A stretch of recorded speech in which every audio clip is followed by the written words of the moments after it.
Hello guys, आप देख रहे हैं न्यूरा पाठशाला एजुकेशन। और आज जो हम एक और नेक्स्ट वीडियो आपकी क्विक रिवीजन वीडियो रहेगी, और ये वीडियो रहेगी लाइफ प्रोसेस पर। But before starting the video, it's my request from all of you, please please please guys, जितना हो सके अपने फ्रेंड्स का शेयर करिए और वीडियो को लाइक करना ना भूलें, ताकि मेरा मोटिवेशन हमेशा इसी तरह से बना रहे। ठीक है, सो लेट्स स्टार्ट। इसमें हमें क्या क्या पढ़ना है पहले वो देख लेते हैं। देखिए, सबसे पहले सीधे कुछ भी नहीं पढ़ना है आप लोगों ने, यहाँ से सीधे आ जाइए। ये देखिए, यहाँ पे एक पैराग्राफ दे रखा है आप लोगों को, वो इंपॉर्टेंट वन है, तो ये पढ़ लीजिएगा। ठीक है, यहाँ से यहाँ तक आपको पूरा पढ़ लेना है। इसमें भी क्या पढ़ना है, पहला बताया है सिंगल सेल ऑर्गेनिजम्स के बारे में। सिंगल सेल ऑर्गेनिजम्स वो ऑर्गेनिजम्स होते हैं जो कि सिंगल सेल से बनते हैं। दूसरी बात क्या है, इनके पास कोई स्पेसिफिक ऑर्गन्स नहीं होता है। ठीक है, कोई एक्सचेंज ऑफ गैसेस नहीं होगा, और वेस्ट रिमूव करने के लिए भी कोई स्पेसिफिक क्या है, उनके पास ऑर्गन्स नहीं होता है। ऐसा क्यों है, क्योंकि और इसी की वजह से क्या होता है कि इनका पूरा एंटायर सरफेस क्या रहता है, जो ऑर्गेनिजम्स होते हैं वो in contact with the environment के कांटेक्ट में रहता है इनका पूरा का पूरा जो है सरफेस। ठीक है, तो ये चीज़ आपको पता होनी चाहिए। नेक्स्ट क्या आपको पढ़ना है, that is multi cell organisms. तो मल्टी सेल ऑर्गेनिजम्स के बारे में क्या बताओगे, पहली बात है नाम से पता चलता है मोर देन वन सेल से मिलकर बनेंगे। दूसरी चीज़ क्या पता करनी है आपने कि ये जो है मतलब कि ये क्या है कि इसके जो जितने भी सेल्स हैं, मल्टी सेलुलर ऑर्गेनिजम्स जो होते हैं, उनके सारे के सारे सेल्स हो सकता है कि मतलब जो ज़्यादा से ज़्यादा क्या हो, एनवायरनमेंट के कांटेक्ट में ना हो। ठीक है, किसके कांटेक्ट में ना हो, एनवायरनमेंट के कांटेक्ट में ना हो। इसकी वजह से यहाँ पे क्या है, सिंपल डिफ्यूज़न का जो प्रोसेस है, ठीक है, वो मतलब नहीं यूज़ हो पाता है सेल्स के लिए, हर एक सेल के लिए। ठीक है, नेक्स्ट इसके बाद आपको जो पढ़ना है दैट इज़ एक्सक्रीशन। एक्सक्रीशन पढ़ लेना, यहाँ से पढ़ लीजिएगा कि व्हेन केमिकल रिएक्शन यूज जो है carbon source and oxygen for जो है energy generation, they create by product and they are not only useless for the cells of the body. ठीक है, तो क्या बोलते हैं, but come even to be harmful. कहते हैं कि देखिए, जो हमारी बॉडी में वेस्ट होता है ना, उसको क्या करना पड़ता है, वी हैव टू एक्सक्रीट, हमें बाहर निकालना पड़ता है उसको किसी न किसी फॉर्म में। क्लियर हो गया। तो जैसे कि आप देखते हो स्वेट भी निकल रहा होता है ना, इसी तरह से आप देखते हो कि जो है वेस्ट हमारी बॉडी से निकलता है। तो जो हमारा वेस्ट है वो क्या है, अगर वो बॉडी के अंदर ही रहेगा तो वो कहीं ना कहीं हमारी बॉडी को क्या कर देगा, हार्म करेगा और डैमेज कर सकता है। तो क्या लिखा है, देखिए, दीज वेस्ट बाय प्रोडक्ट, जो मतलब जैसे हमने खाना खाया, फिर वो क्या हुआ, फूड डाइजेस्ट हुआ, डाइजेस्ट में से जो न्यूट्रिशन था वो ले लिया उसने, बचा हुआ क्या हो गया, वेस्ट हुआ ना। अगर हमारा जो पूरा बॉडी है, अगर वो वेस्ट को नहीं रिमूव कर पा रहा है, तो हमारा बॉडी में क्या हो जाएगा, हमारी बॉडी क्या है, हार्म होनी शुरू हो जाएगी, डैमेज होनी शुरू हो जाएगी। तो क्या कहा है, by product are therefore need to be remove from the body and discard outside by the process of excretion. Clear हो गया आपको कि हमें एक्सक्रीशन के प्रोसेस से क्या करना पड़ता है, बाहर निकालना पड़ता है। तो ये पढ़ लीजिएगा। ठीक है, आगे आपको देखिए, यहाँ पे आ जाइए न्यूट्रिशन। तो मैं आपको पहले बता दूँ न्यूट्रिशन क्या होता है गाइस। न्यूट्रिशन होता है कि जो भी हमें खाने के बाद मिलता है उसे हम क्या कहते हैं, न्यूट्रिशन मिलता है। जैसे न्यूट्रिएंट्स कौन कौन से होते हैं, जैसे आपने पढ़ा होगा कि कार्बोहाइड्रेट होता है, प्रोटीन होता है, फैट होता है, विटामिन्स होता है, फैट, विटामिन्स और मिनरल्स। ये सारे ही क्या हैं, हमारे न्यूट्रिएंट्स हैं जो हमें खाने से मिलते हैं। और why we need food, food हमें इसलिए चाहिए ताकि हम डे टू डे जो भी वर्किंग है हमारी, उसे प्रॉपर वे में कर सके। जैसे प्लेइंग है, बाथिंग है, सिंगिंग है ना, स्लीपिंग है, ये सब कुछ बहुत अच्छे से कर सके। ठीक है, तो हमें क्या है, खाने की ज़रूरत होती है, वी नीड एनर्जी। ठीक है, नेक्स्ट इसके बाद क्या है, how do the living things get their food. Living things जो हैं, ठीक है, जैसे ह्यूमन बींग्स हो गए हैं, प्लांट्स हो गए हैं, इनको फूड कहाँ से मिलता है। तो याद रखिएगा, दो सोर्स ऑफ फूड होते हैं। ठीक है, टू सोर्स ऑफ फूड होते हैं या न्यूट्रिशन होते हैं। एक आपके पास क्या है, ऑटोट्रॉफ होता है, दूसरा क्या होता है, हीटरोट्रॉफ। देखिएगा, जितना मैं टिक मार्क कर रही हूँ, प्लीज़ उतना पढ़ के ही जाइएगा अगर आपको अच्छे नंबर चाहिए। ठीक है, तो देखिए, सबसे पहले ऑटोट्रॉफ में क्या है, autotroph include green plants and some bacteria. ठीक है, अदर ऑर्गेनिजम्स जो है, अदर ऑर्गेनिजम्स कैन कन्वर्ट, क्या लिखा है ये, यूटिलाइज, वो रेड लाइन की वजह से हाइड हो गया था।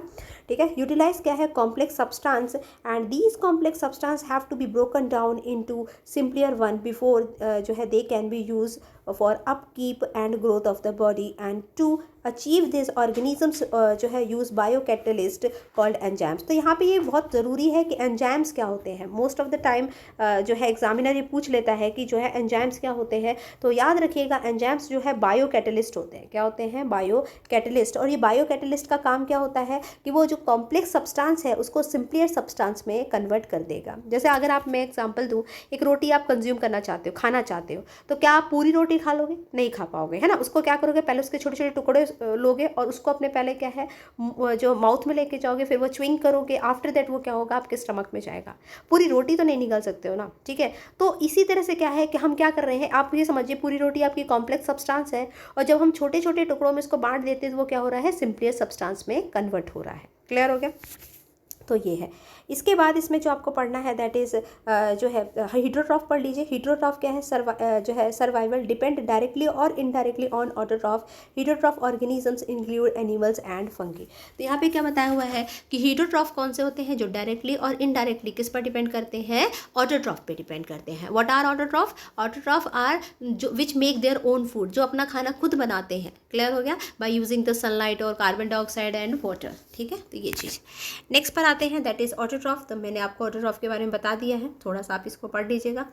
नेक्स्ट आगे हम चल लेते हैं, जो इंपॉर्टेंट है आपके पास। देखिए फोटोसिंथेसिस मोस्ट इंपॉर्टेंट है। पूछा जाएगा आपसे कि जो है इवेंट्स ऑफ फोटोसिंथेसिस। क्वेश्चन क्या पूछेंगे, इवेंट्स ऑफ फोटोसिंथेसिस क्या है। ये देखिए लिखा हुआ है, following events occur during the process. तो कौन से प्रोसेस की बात हो रही है, फोटोसिंथेसिस। तो सबसे पहले ये इक्वेशन याद कर लीजिए कि हमेशा क्या होता है, फोटोसिंथेसिस करने के लिए प्लांट को एक तो एटमॉस्फेयर से वो क्या ले लेगा, कार्बन डाइऑक्साइड। रूट्स के थ्रू क्या ले लेगा, जो है वाटर। ठीक है, सनलाइट कहाँ से लेगा, आपको पता ही है, सन से। और क्लोरोफिल के थ्रू वो क्या मतलब बनाने वाला क्या प्रोडक्ट क्या बनेगा, ग्लूकोज, ऑक्सीजन रिलीज करेगा और वाटर रिलीज करेगा। तो मोस्ट इंपॉर्टेंट है, you must know what is the chemical formula of glucose, कि ग्लूकोज का केमिकल फार्मूला क्या है, इसके बारे में आपको पता होना चाहिए। क्लियर हो गया आप लोगों को। तो ये है आपके पास 3 इवेंट्स जिसके बारे में बता देती हूँ। पहली बात क्या है, absorption of light energy by chlorophyll. जैसा मैंने अभी आपको बताया कि प्लांट क्या करते हैं, प्लांट जो है बेसिकली जब भी कभी उन्हें फोटोसिंथेसिस करनी होती है तो वो सनलाइट को क्या करेंगे, एब्जॉर्ब करेंगे। क्लियर हो गया, तो absorption of light energy by chlorophyll. Second क्या है, वो क्या करेंगे, इस लाइट एनर्जी को लेने के बाद उसको किस में कन्वर्ट कर देंगे, एक तो केमिकल एनर्जी में, एंड स्प्लिट द वाटर जो है water molecules into hydrogen and oxygen. तो देखिए वाटर का फॉर्मूला क्या होता है, H2O, और यही ब्रेक डाउन हो जाएगा हाइड्रोजन और ऑक्सीजन में। क्लियर हो गया। लास्ट में आपके पास क्या है, reduction of carbon dioxide to carbohydrate. तो ये 3 points you have to cram in a excellent manner, क्योंकि इस तरह से अगर आपसे पूछा गया कि इवेंट्स बताइए, 3 इवेंट्स ऑफ फोटोसिंथेसिस, ठीक है, प्रोसेस ऑफ फोटोसिंथेसिस, तो you must be aware about this.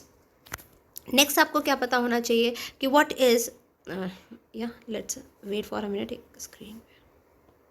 Yes, तो अगर नेक्स्ट पूछा जाए आपसे कि हमारे पास क्या है, क्लोरोफिल क्या होता है, ये पूछा जाए तो क्या बताओगे आप। ये देखिए मैं बता देती हूँ आपको, यहाँ से पूरा टिक मार्क कर लीजिए।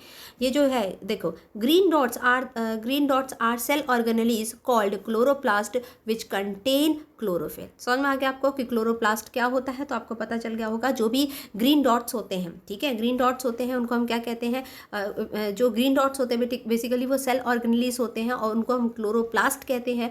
और जो है वो क्या, क्लोरोप्लास्ट क्या कंटेन करके रखता है, क्लोरोफिल कंटेन करके रखता है। ठीक है, और जो बेसिकली आगे हम कर लेते हैं, आगे देख लेते हैं।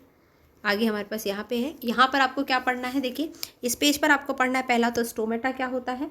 तो जो है स्टोमेटा की यहाँ पे डेफिनेशन आ जाएगी, या ये रहा, ये देखिए यहाँ पे है आपके पास, ये रहा, which are the tiny pores, यहाँ से कर लीजिएगा, tiny pores present on the surface of leaves. ठीक है, massive amount of gases exchange take place in the leaves through these pores for the purpose of photosynthesis. ठीक है, तो ये है आपके पास कि मतलब लीव्स के ऊपर, पत्तियों के ऊपर जो टाइनी पोर्स प्रेजेंट होते हैं उन्हीं को हम क्या कहते हैं, स्टोमेटा कहते हैं। ये स्टोमेटा का काम क्या रहता है, स्टोमेटा का काम रहता है एक्सचेंज ऑफ गैसेस। क्लियर हो गया आप लोगों को। तो जो है ये क्या करेंगे, एक्सचेंज ऑफ गैसेस करेंगे। इसके साथ साथ आप लोगों ने छोटी क्लासेस में पढ़ा होगा कि जो है स्टोमेटा के थ्रू क्या है, वाटर का लॉस भी हो जाता है। ठीक है, अगर एक्सेस ऑफ वाटर हो जाता है, गार्ड सेल के थ्रू वो ओपन हो जाते हैं, क्लोज हो जाते हैं, सब आपने पढ़ा हुआ है। तो अगर पढ़ना चाहो तो प्लीज़ यहाँ से यहाँ तक पढ़ लीजिएगा। तो opening and closing of the pores is a function of guard cell. अगर पूछा जाए गार्ड सेल के बारे में तो आप बता सकते हो। एंड द गार्ड सेल जो है swell when water flow into them, कि जब पानी उसके अंदर जाता है तो वो फूल जाते हैं। ठीक है, and causing the stomata pores to be open, और ओपन कर देते हैं। And similarly pores close if the guard cells जो है श्रिंक, और पोर्स जो छेद होते हैं वो क्या हो जाते हैं, बंद हो जाते हैं जब गार्ड सेल क्या हो जाएगा, श्रिंक हो जाएगा। तो दिख रहा है आपको, ये श्रिंक हो गया है, ये क्या हो गया यहाँ पे, ओपन हो गया है। ठीक है, तो ये थोड़ा सा आपको पता होना चाहिए। ठीक है, नेक्स्ट चलते हैं। नेक्स्ट जो आपको पढ़ना है वो क्या पढ़ना है यहाँ पे, इस पैराग्राफ में सबसे इंपॉर्टेंट जो है मेरे को लगता है कि सिर्फ एक ही लाइन है, और वो लाइन क्या है आपके पास, दैट इज़ दिस वन, ये रहा, नाइट्रोजन। कि पूछा जाएगा आपसे कि नाइट्रोजन किस लिए एसेंशियल है, तो क्या बताओगे, nitrogen is an essential element use in the synthesis of protein and the other compound. This is, ठीक है, this is taken up in the form of inorganic nitrates and nitrides, ठीक है, and in other taken up compounds has been prepare by the bacteria of atmospheric nitrogen. तो ये आप paragraph इसमें से पढ़ लीजिएगा पूरा का पूरा, कि पूछा जाएगा नाइट्रोजन किस लिए इंपॉर्टेंट है, तो आप बता दोगे प्रोटीन और अदर कंपाउंड, और अदर कंपाउंड जिसकी बात कर रहे हैं वो किससे बन रहे होते हैं, दैट इज नाइट्रेट से और नाइट्राइड से। आपने नाइट्रोजन साइकिल पढ़ा होगा क्लास 9 में, ये बस उसी को ही एक्सप्लेन किया गया है। ठीक है, नेक्स्ट आ जाते हैं हीटरोट्रॉप्स में। तो हीटरोट्रॉप्स में आपने बहुत सारे पढ़े थे, पैरासाइट हो गए हैं, है ना, तो सेप्रो जो है पैरासाइटिक होते हैं, तो ये सब इसी के अंदर आएगा। सबसे पहला हीटरोट्रॉफ में जो आपको पढ़ना है, हीटरोट्रॉफ होते क्या हैं गाइस, तो हीटरोट्रॉफ होते हैं कि जो अपना खाना खुद ना बना के क्या है, ऑटोट्रॉफ पे डिपेंड करते हैं। ठीक है, तो ऑटोट्रॉफ पे डिपेंड करते हैं, उनको क्या कहते हैं हम लोग, दैट इज़ कॉल्ड हीटरोट्रॉफ। तो यहाँ पे आपको पहली बात है कुछ एग्जांपल्स पता होने चाहिए, तो काऊ है, लॉयन है ना, ये सारे के सारे हैं। ठीक है, उसके बाद आपको जो थोड़ा सा याद रखना है, दैट इज़ देखिए यहाँ पे पैरासाइट का एक एग्जांपल याद कर लीजिएगा। पैरासाइटिक कौन कौन से होते हैं, जैसे कि कैस्कूटा, अमरबेल बता रखा है, ठीक है, लीच बता रखा है, टेप वॉर्म बता रखा है, जो बेसिकली क्या है किसी के ऊपर रहकर क्या करते हैं, उनसे खाना लेते रहते हैं, उनको कहते हैं हम लोग दैट इज़ पैरासाइटिक। क्लियर हो गया आप लोगों को, तो ये थोड़ा सा पता होना चाहिए। एंड साथ साथ में जो है देखिए, कुछ तो क्या होते हैं बॉडी के आउटसाइड से खाना लेते हैं, और कुछ क्या है बॉडी के अंदर रह के खाना लेते हैं, तो ये आपको पता होना चाहिए। अच्छा, इसके बाद एक चीज़ और याद रखना, जिसके ऊपर रहकर खाना लेते हैं ना, उसको हम क्या कहते हैं, होस्ट कहते हैं। क्या कहते हैं, होस्ट। तो ये आपको थोड़ा सा पता होना चाहिए।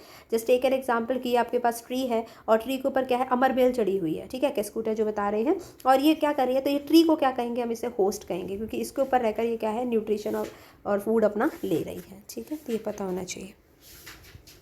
आगे चलते हैं। आगे जो आपको पढ़ना है इसमें कि how do the organisms obtain their nutrition, तो इसमें आपको जो पढ़ना है दैट इज़ है आपके पास न्यूट्रिशन इन अमीबा, कि न्यूट्रिशन कैसे अमीबा में चलता होता है, वो ज़रूर आपको पता होना चाहिए। तो देखिए, सबसे पहले आपको इसमें क्या बताना है, अमीबा का न्यूट्रिशन प्रोसेस आप पढ़ लीजिएगा।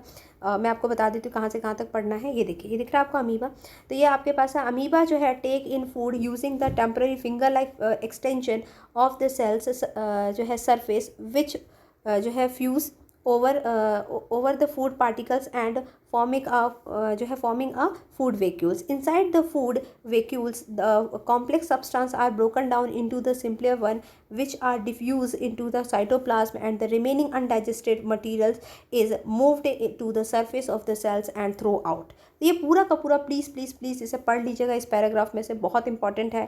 यहाँ पर आपसे यही पूछा जाएगा, न्यूट्रिशन इन अमीबा, और साथ साथ में आपको क्या करना है, you have to make this diagram, आपको ये डायग्राम भी बनाना है। देखिए, मैं आपको जो यहाँ पे लिखा था ना वही सब समझा देती हूँ कि ये हमारे पास अमीबा है, देख सकते हैं आप, ये अमीबा है। अमीबा के आगे क्या पड़ा हुआ है, फूड पड़ा है, तो ये अभी क्या करेगा, ये आगे आगे आगे अपने स्ट्रक्चर को आगे बढ़ा देगा, एक्सटेंड कर लेगा, और ये जो एक्सटेंशन होती है इसी को हम क्या कहते हैं, सूडोपोडिया कहते हैं। क्या कहते हैं, सूडोपोडिया।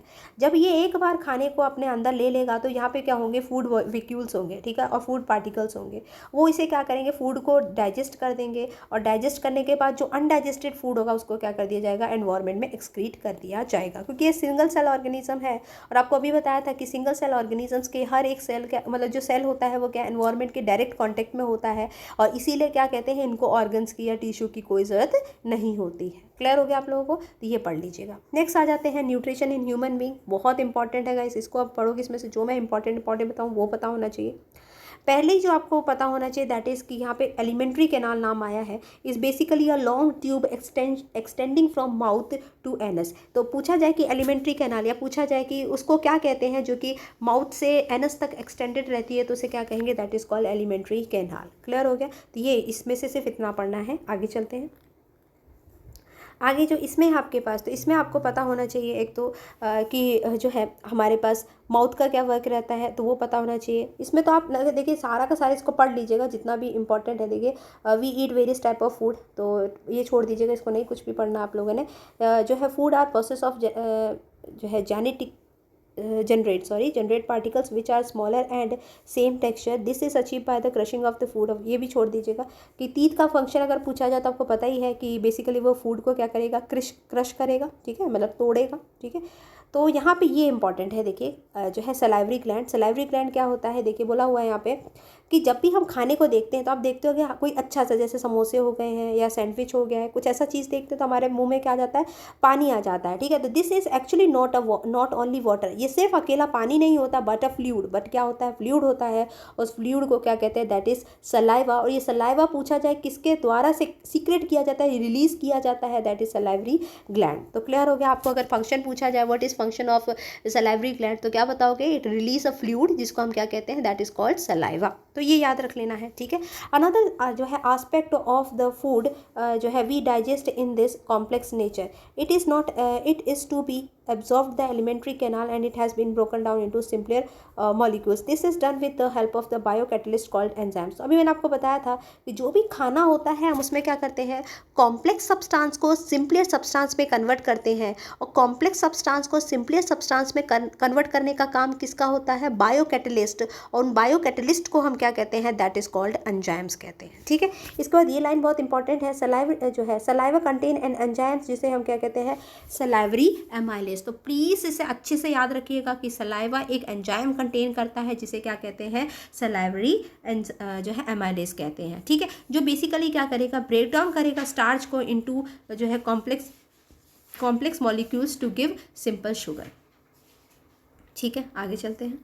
आगे इसमें जो आपको याद रख लेना है वो ये याद रख लेना कि क्योंकि सारा तो हम नहीं लिख सकते हैं डाइजेशन में ना, तो जो इंपॉर्टेंट है बस वो बता रही हूँ। देखिए यहाँ पे क्या है, एक आपको पता होना चाहिए कि पेरिस्टैल्टिक, ये आपके पास लिखा है ना, पेरिस्टैलेटिक मूवमेंट क्या होता है, तो ये आपको पता होना चाहिए कि मतलब आप कह सकते हैं कि ये लिखा हुआ ना, रिथमेटिक मूवमेंट होता है, ठीक है। रिथमिकली मूवमेंट होता है, जो क्या है, फूड को क्या करता है हमारे अब जो है स्टमक में पास कर रहा होता है, ठीक है। तो ये आपको थोड़ा सा पता होना चाहिए।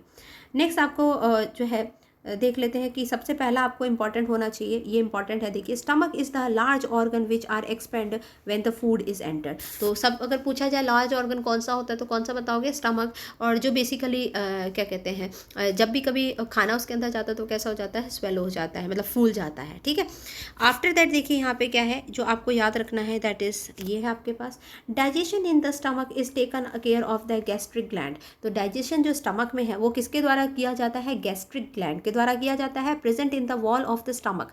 ये गैस्ट्रिक ग्लैंड अगर पूछा जाए कहाँ पे प्रेजेंट होते हैं तो क्या बताओगे कि जो स्टमक होती है उसके जो सरफेस होता है, वॉल होता है, दीवार होती है, उस पर प्रेजेंट होता है, ठीक है। एंड दीज ये क्या रिलीज करेंगे, हाइड्रोक्लोरिक एसिड। तो क्वेश्चन अब ये पूछा जा सकता है कि हमारा जो मतलब स्टमक है वो कौन सा एसिड रिलीज़ करता है, तो कौन सा करेगा, हाइड्रोक्लोरिक एसिड।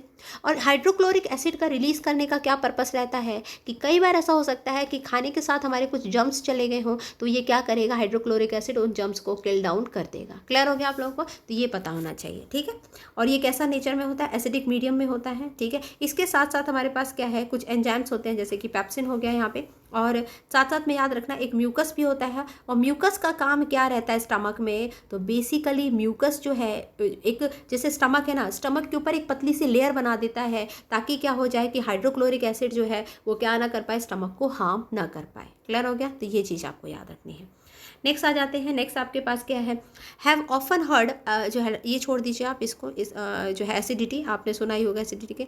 इसके बाद आपके पास क्या है, exit of the food from the stomach is regulated by the sphincter muscles. तो ये क्वेश्चन बहुत बहुत बहुत इंपॉर्टेंट है, ये लाइन से अच्छे से पढ़ लेना। अगर पूछा जाए कि किसके थ्रू, ठीक है, किसके थ्रू जो है फूड जब स्टमक से किस में चला जाता है, आप देखिए स्मॉल इंटेस्टाइन में ही जाएगा, तो वो किसके थ्रू, वो कौन रेगुलेट करता है, तो वो स्पिंक्टर मसल्स जो होती हैं वो रेगुलेट करती हैं, ये पता होना चाहिए। इसके साथ साथ आपको ये पता होना चाहिए कि जो मतलब एक तो होते हैं कार्निवोरस, एक होते हैं हर्बीवोरस। तो हर्बीवोरस और कार्निवोरस में से किसका जो स्मॉल इंटेस्टाइन होता है वो बड़ा होता है, ये पूछा जाएगा आपसे, ठीक है। तो यहाँ पे आपको ये पता होना चाहिए कि length of the small intestine differ in the various animals depending on the food they eat. Herbivorous eating grass need longer small intestine to allow the cellulose to be digest. तो क्वेश्चन यही पूछा जाएगा कि बताइए किस में, ठीक है, किस में क्या होता है, मतलब कि एनिमल्स में या फिर जो हर्बीवोरस होते हैं या कार्निवोरस में से किसका जो स्मॉल इंटेस्टाइन होना चाहिए वो बड़ा होना चाहिए। तो आप क्या बताओगे, हर्बीवोरस का। रीज़न अगर पूछा जाए कि क्या रीज़न रहता है जिसकी वजह से उनका स्मॉल इंटेस्टाइन बड़ा रहता है, क्योंकि वो उन्हें क्या डाइजेस्ट करना पड़ता है, सेलुलोज डाइजेस्ट करना पड़ता है। दूसरा क्या है, meat is easier to digest, hence the carnivorous like tigers have the shorter small जो है इंटेस्टाइन। तो किसी तरह से भी क्वेश्चन पूछ सकते हैं। क्वेश्चन ऐसे भी पूछ सकते हैं कि बताइए जो टाइगर है उसका जो स्मॉल इंटेस्टाइन है वो छोटा क्यों होना चाहिए और काऊ जो है उसका बड़ा क्यों होना चाहिए स्मॉल इंटेस्टाइन। तो बता दोगे, आंसर वही रहेगा हमारा, क्योंकि जो मीट होता है वो ईजिली डाइजेस्ट हो जाता है और सेलुलोज को डाइजेस्ट करने में टाइम लगता है। ठीक है, आगे चलते हैं। देखिए ये लास्ट टॉपिक रहेगा इस वीडियो में, क्योंकि बहुत बड़ा चैप्टर है। ये तो किसी बच्चे ने रिक्वेस्ट किया था कि इस वीडियो पर भी मैं क्विक रिवीजन वीडियो लाऊं, तो लाना था बट लेट लेके आती, बट रिक्वेस्ट पर मैंने अभी आज ही प्रोवाइड कर दिया आप लोगों को। तो प्लीज़ इसे जो है, अगर वीडियो अच्छी लग रही है तो प्लीज़ इसे लाइक करना ना भूलें। और इसके बाद जो है अगली वीडियो इसी का सेकंड पार्ट लेके आएंगे, क्योंकि अभी टॉपिक खत्म नहीं हुआ है पूरा का पूरा चैप्टर। ओके, नेक्स्ट देखिए क्या है, small intestine is the site of the complete digestion of carbohydrate, protein and fat. तो देखो क्वेश्चन एक और बहुत पूछा जाता है कि बताइए कार्बोहाइड्रेट, प्रोटीन एंड फैट में से किसकी डाइजेशन सबसे पहले शुरू हो जाती है। तो गाइस बहुत अच्छे से याद रखिएगा, प्रोटीन की डाइजेशन सबसे पहले शुरू हो जाती है। ठीक है, उसकी डाइजेशन कहाँ से स्टार्ट हो जाती है, जो है स्टमक से ही स्टार्ट हो जाती है। और अगर पूछा जाए कि जो है स्मॉल इंटेस्टाइन को जो है कंप्लीट डाइजेशन किस किस की हो जाती है स्मॉल इंटेस्टाइन में, तो किसकी बताओगे, कार्बोहाइड्रेट, प्रोटीन एंड फैट। ठीक है, इसके बाद इसमें याद रखना है कि हमारे पास दो तरह के ग्लैंड्स होते हैं। वो कौन कौन से होते हैं, एक तो लिवर होता है और एक क्या होता है, पेनक्रियास होते हैं। ठीक है, इसके बाद याद रखिएगा यहाँ पे कि देखो जो फूड आ रहा है, अभी मैंने आपको बताया था कि स्टमक में क्या होता है, हाइड्रोक्लोरिक एसिड रिलीज होती है। और वो हाइड्रोक्लोरिक एसिड क्या होता है, एसिडिक मीडियम होता है। वो एसिडिक मीडियम जो है वो फूड सब किस में आने वाला है, स्मॉल इंटेस्टाइन में आ रहा है। ठीक है, तो देखिए वही लिखा है, the food coming from the stomach is acidic and has to be made alkaline. Alkaline मतलब उसको बेस बनाना है। अब वो जो खाना बेसिकली हमारे स्टमक है उसमें जो एसिड वाला खाना था ना, वो अब किस में आ रहा है, स्मॉल इंटेस्टाइन में आ रहा है। और अब हमें उसे क्या बनाना है, एल्कलाइन बनाना है for the pancreatic enzymes to act, ताकि क्या हो सके, जो पेनक्रियाटिक एंजाइम्स है उसके ऊपर एक्शन परफॉर्म कर सके। तो ये बहुत इंपॉर्टेंट है। बाइल जूस, अगर पूछा जाए what is the function of bile juice, तो ये देखिए, bile juice from the liver accomplish this in adding to acting on fat. तो ये क्या करता है, ये जो खाना आ रहा है ना जो एसिडिक मीडियम में, उसमें ऐड हो जाता है ताकि ये क्या कर सके, उसको बेसिक बना सके। अगर पूछा जाए ये बाइल जूस किसके द्वारा सीक्रेट किया जाता है, तो किसके द्वारा बताओगे, जो है बेसिकली लिवर के द्वारा किया जाता है। ठीक है, आगे देखिए, fats are present in the intestine to form the large globules which make it difficult for enzymes to act on them. So bile salt जो होता है, bile salt break down into the small globules, increasing the efficiency of the enzymes action, and this is similar to the emulsified action of the soap of dirt.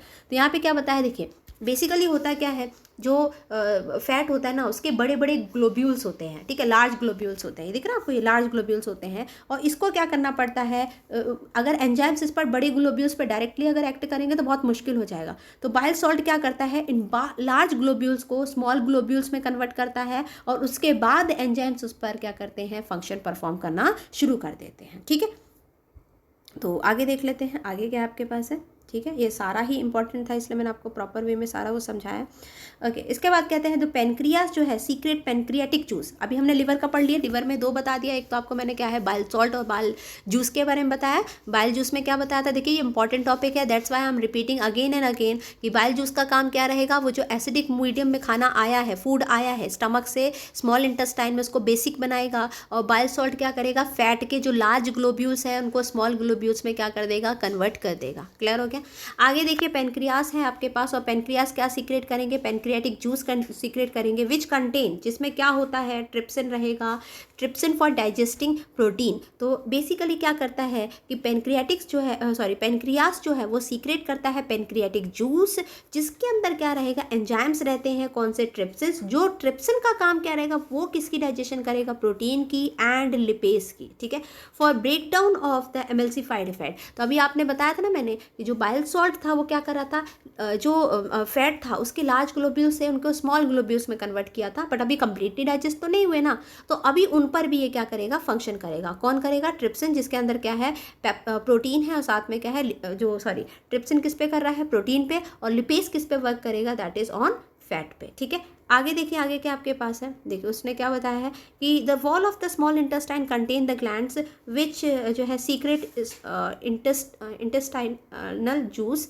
The enzymes present in the finally converted to protein into जो है amino acid, complex carbohydrate into glucose, and fat जो है into fatty acid and जो है glycerol. तो आपको ये पता होना चाहिए, अगर पूछा जाए कि जो कार्बोहाइड्रेट है वो किस में कन्वर्ट होता है, ठीक है, फिर पूछा जाएगा आपसे कि बताइए जो प्रोटीन है वो किस में कन्वर्ट होता है, और जो है फैट है वो किस में कन्वर्ट हो सकता है, या पूछ सकते हैं कि कंप्लीट डाइजेशन ऑफ प्रोटीन किस में होती है, कार्बोहाइड्रेट किस में होती है, या फैट किस में होती है। तो क्या बताओगे कि प्रोटीन बेसिकली जो है प्रोटीन जो है वो किस में हो रही है, अमीनो एसिड में, कॉम्प्लेक्स कार्बोहाइड्रेट ग्लूकोज में, और फैट किस में हो रही है, फैटी एसिड एंड ग्लूकोज में, ग्लिसरॉल में। तो ये चीज़ याद रखनी है। तो नेक्स्ट इसके बाद आपको इसमें जो पढ़ना है दैट इज़ विलीज हैं। देखो यहाँ पे लिखी है विली, और ये विली का काम क्या रहता है, देखिए विली जो है वो फिंगर लाइक प्रोजेक्शन होती है, इस तरह से रहती है, और ये क्या करती है, जो अभी और भी अनडाइजेस्टेड फूड बचा है ना उसमें से उसकी एब्जॉर्प्शन के रेट को बढ़ा देती हैं, इंक्रीज़ कर देती हैं। उसके बाद क्या होने वाला, ऑब्वियस ही बात है, वो खाना जो कि अब लाइक वेस्ट हो चुका है वो किस में, लार्ज इंटेस्टाइन में जाएगा, वहाँ पर और सारी विलीज होंगी, वो और एब्जॉर्प्शन रेट को बढ़ाएंगे, और आफ्टर दैट क्या होगा, देखिए ये यहाँ पर बहुत इंपॉर्टेंट लाइन है, इसलिए मैं ये टिकमा करा रही हूँ, the exit of this waste material is regulated by the anal sphincter. ठीक है, तो ये आपको पता होना चाहिए कि जो वेस्ट मटेरियल होता है हमारे बॉडी को, वो उसको कौन रेगुलेट करता है बाहर निकालने के लिए, तो एनल स्पिंक्टर कहते हैं उसको। ठीक है, तो बस यही इतना आपको इस वीडियो में हम कवर करेंगे, नहीं तो वीडियो बहुत बड़ी हो जाएगी। अगली वीडियो में हम जो है अगला रखेंगे। ठीक है, तो इसी के आगे की मतलब जो है टॉपिक्स है उनको कवर करेंगे। तो गाइस ये इसको आप अगर मेरी स्पीड बोलने की ज़्यादा लग रही हो तो प्लीज़ इसे क्या करना है, आप लोगों ने थोड़ा सा अपने प्लेबैक स्पीड को स्लो कर लीजिए। आप आराम से वहाँ पे देख सकते हो प्लेबैक जो है वहाँ पे 3 डॉट्स में बने हुए आते हैं, देखिए इस तरह से 3 डॉट्स बने आएंगे, उससे आप क्या कर सकते हो, प्लेबैक स्पीड की जो रेट है, ठीक है, स्पीड को कम कर सकते हो और आराम से सुन सकते हो अगर मेरा फास्ट लगा हो, क्योंकि ये क्विक रिवीजन वीडियो है, इसमें हम बहुत ज़्यादा डिटेल में नहीं जाएंगे, हर चीज़ों को बस मुझे कवर करना है कि आपको जो पढ़ना है उसको मैंने डिटेल में एक्सप्लेन कर दिया। So thank you to all for watching this video.